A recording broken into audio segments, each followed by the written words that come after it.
Por que imprimir dinheiro, na maioria das vezes, gera inflação? É sobre isso que nós vamos falar hoje. Mas como assim na maioria das vezes e não todas as vezes? Bom, primeiro vamos entender alguns conceitos importantes do que é o dinheiro. Assim como na física ela tem suas leis, a economia também tem. Por exemplo, vamos pensar na lei da gravidade, que diz que se eu soltar, por exemplo, essa caneta, ela vai cair, e isso é comprovado tanto na teoria como na prática. Não tem discussão.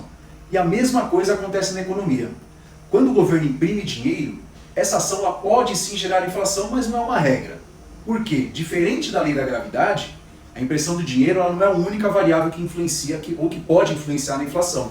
Por exemplo, nós podemos ter um evento climático que acabe com uma plantação inteira de soja ou acabe com uma safra inteira de colheita de café. E apesar da pressão de dinheiro, de emissão de mais moeda, esse evento ele vai gerar sim inflação.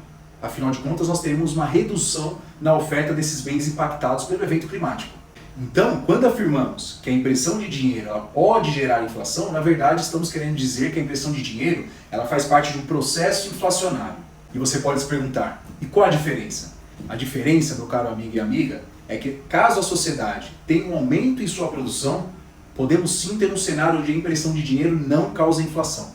Foi o que aconteceu com os Estados Unidos. Desde a crise de 2008 até 2020, o governo americano mais que dobrou sua base monetária, ou seja, ao longo de 12 anos, o governo americano dobrou a quantidade de dinheiro que circulava na economia. E mesmo assim eles mantiveram a inflação controlada entre 1% e 2%, que é a meta de inflação que eles trabalham. E eu estou colocando um gráfico da inflação americana, onde mostra exatamente essa variação do índice, e eu também coloquei a média, que foi de 1,8 nesse período de 12 anos.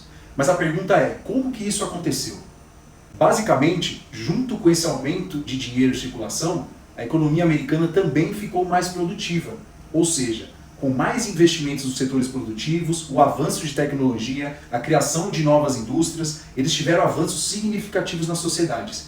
E cada vez mais eles conseguiram produzir mais com menos. E aí nós podemos falar sobre bônus demográficos, sobre dívida dos países, os Estados Unidos agora bateu 34 trilhões de dólares, sobre mudanças estruturais, sobre inteligência artificial, que é algo também que está ajudando aí os Estados Unidos a continuar entregando esse crescimento, embora ele esteja ali agora com inflação. Depois ali, obviamente, de tanta impressão de dinheiro ali pós-2020, vocês sabem muito bem o que aconteceu. Enfim, só que eu acho que esses assuntos acabam ficando um pouco mais complexos para a gente discutir. E aí chega o Brasil. Ah, o Brasil.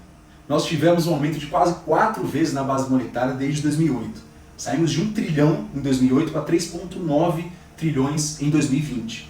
Porém, diferente dos americanos, esse aumento do dinheiro em circulação não foi acompanhado com o aumento de produtividade da população. Isso quer dizer que sim, nós tivemos inflação de 2008 até 2020, como a gente pode ver nesse gráfico aqui que eu montei, e aqui nós tivemos inflação de 5%, 6%, até 10%. E quando a gente tira a média de todos esses números, a gente chega numa inflação ali bem próxima de 5,6%, o que é bem maior ali do que a média do americano, que foi mais ou menos ali de 2%. E aí só um dado curioso aqui, existem alguns estudos que mostram que nós precisamos de 4 brasileiros para produzir o que um americano produz, o que garante a nossa posição de 57ª aí no ranking de produtividade de um total de 64 países. Então, a lição que temos de países desenvolvidos é que para aumentar a base monetária, você deve também aumentar a produtividade da economia. E o país ainda amarga muitos atrasos em relação à formação de infraestrutura, burocracia extrema para fazer negócios, altos encargos, baixa qualificação dos trabalhadores, tecnologias atrasadas, enfim. A lista é enorme. E é por isso que a tendência é de que quanto mais o Estado cresce, menos espaço a sociedade tem para se desenvolver. Por isso não tem essa de lado A ou B. A verdade é que temos que buscar formas de aumentar a nossa produtividade e a educação do país, principalmente. E o governo já mostrou por mais de uma década que o caminho não é seguindo por investimentos públicos, crescendo o BNDES, esse tipo de coisa que eles gostam de fazer bastante. A ideia aqui seria fazer um vídeo um pouco mais curto, um pouco mais esclarecedor, principalmente olhando para essa expansão da base monetária. Quando o governo ele aumenta os gastos, ele vai, obviamente, imprimir mais dinheiro para financiar tudo isso, e ele pode, financiar isso através de aumento de impostos ou através de redução de gastos, enfim. Mas aí seriam discussões aí para outros vídeos. É isso aí, pessoal. Se você chegou até aqui, deixa um comentário para saber se você gostou desse conteúdo e sobre o que você quer que eu traga para a gente discutir no nosso próximo vídeo. Um abraço a todos e até a próxima. Tchau, tchau.